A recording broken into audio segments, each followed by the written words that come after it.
Yo, everybody, my name is Jamel, and I believe that church is the best place to talk about everything. The real, the difficult, and even the awkward things in life. Because God cares about every area of our lives, especially the ones that are hard to talk about. And that means that church should be a place where we can process anything together. It's a place where we can learn how to navigate through these things in ways that are healthy for us and honoring to God. So, when it comes to the stuff that nobody else wants to talk about, around here, we say, let's talk about it. Today, we're talking about bullying. As soon as I said the word bullying, each of us probably had some thoughts into our minds immediately. Check out what some of my students said when I asked them what bullying made them think of.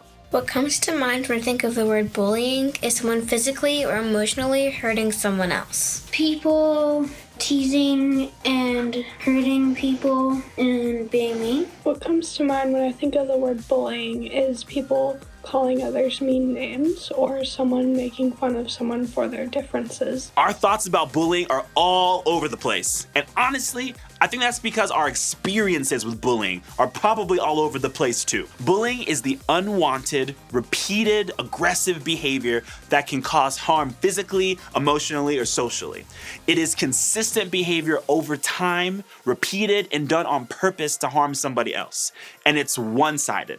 It's a way for a person or group of people to use their power to hurt or control others. That power might be physical strength, popularity, or knowledge, but no matter what kind of power is being abused, it's all bullying. In any bullying situation, there are usually three people involved. There's the person who's bullied, the person who bullies, and the bystanders who see the bullying happening. I think there's a good chance we've all had experience with at least one, if not more of these. Now, let's listen to some of my homies' experiences. In middle school, it felt like every single time we played a game, I was always picked last for the team. So me and this other guy liked the same girl in middle school, and I didn't want her to like him, so I took every opportunity to say mean things about him that weren't even true. So when I was younger, I was never invited to parties because they thought I was no fun and too good because I went to church.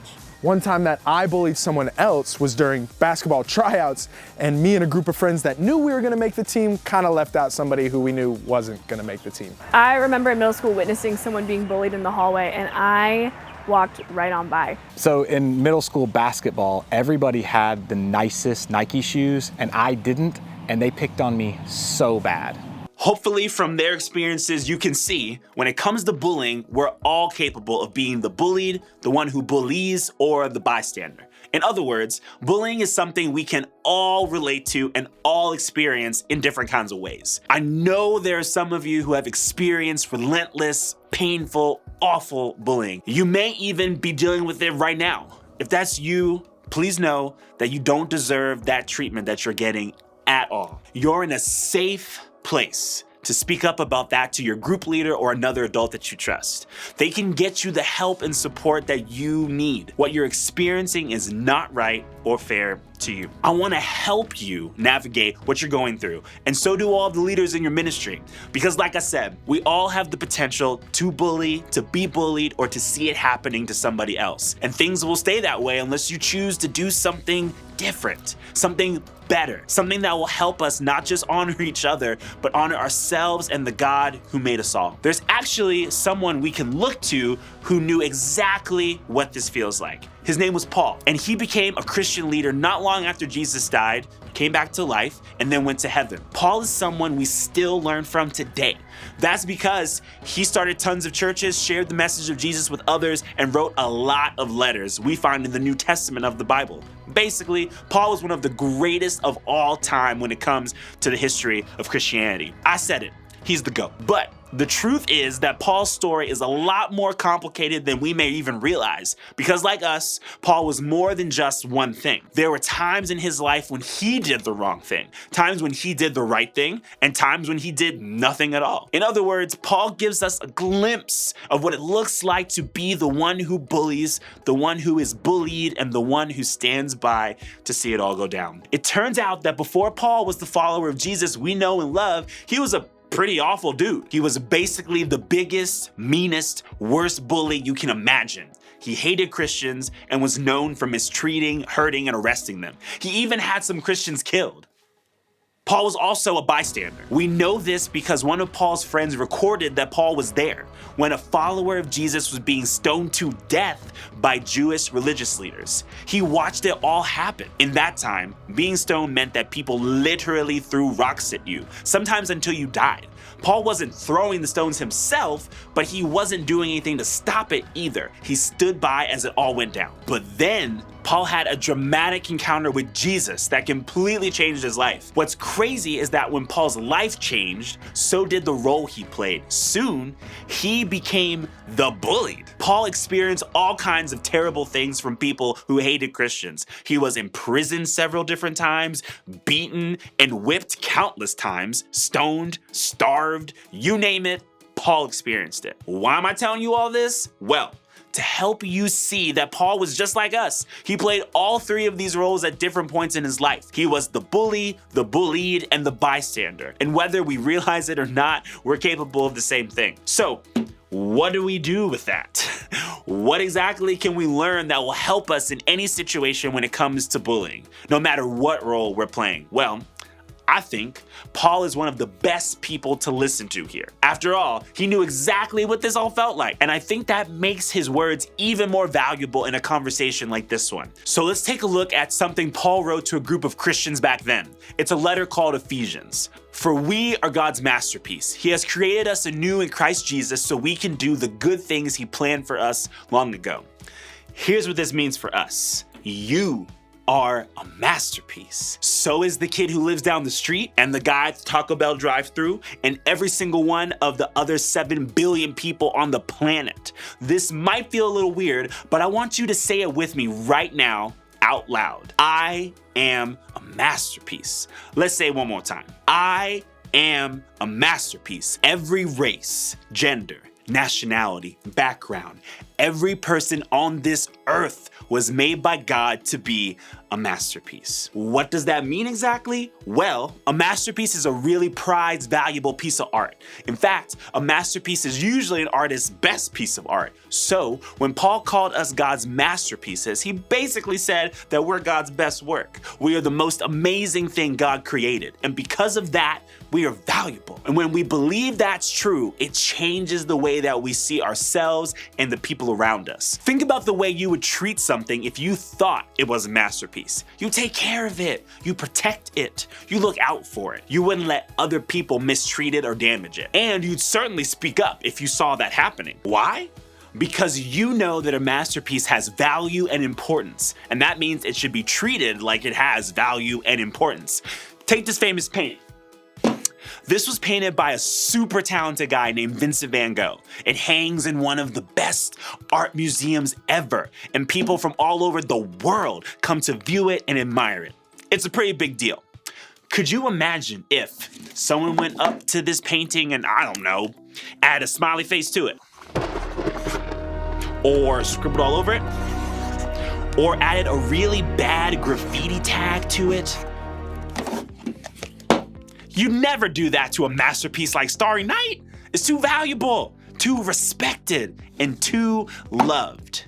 Well, y'all, the same goes for us. When we believe that God made us all to be masterpieces, that means we believe we all have value and importance. It means that we never dream of hurting someone with our words and our actions. And it means we see ourselves as someone with value who deserves respect. The more that you and I see ourselves and each other as masterpieces with unlimited value and worth, the more we'll recognize that we all deserve to be treated like masterpieces with unlimited value and worth. If we want to change the way that we treat others, or even change the way that we're treated, we have got to change the way that we see ourselves and others. We have to live like we deserve to be treated like a masterpiece. And beyond that, we've got to start living like everyone deserves to be treated like a masterpiece.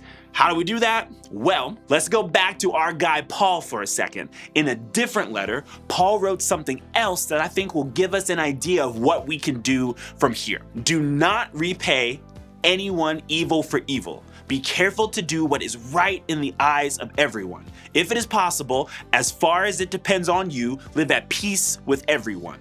The first part of these verses is pretty clear, right? Paul encouraged us not to seek revenge, to not pay people back who hurt us. Does that mean that we just let it happen? That we just take it when we're being bullied? Of course not. Look at the second part of the verse again. Do what is right. Live at peace with everyone. Instead of paying back wrong for wrong, we can choose to do what is right. We can live at peace with those around us. What does that mean exactly? Well, in a conversation about bullying, doing what's right and living at peace could mean a lot of things. It depends on what role you're playing right now. If you're being bullied, it could mean speaking up and getting some help. If you're the one bullying someone, it could mean recognizing that we're all God's masterpiece and that we have the power to take action and stop mistreating others. If you're the bystander, it could mean doing something to help stop the bullying you see around you. See, no matter what role you're playing in the situation, there's a truth I want you to remember today. You're important and others are important.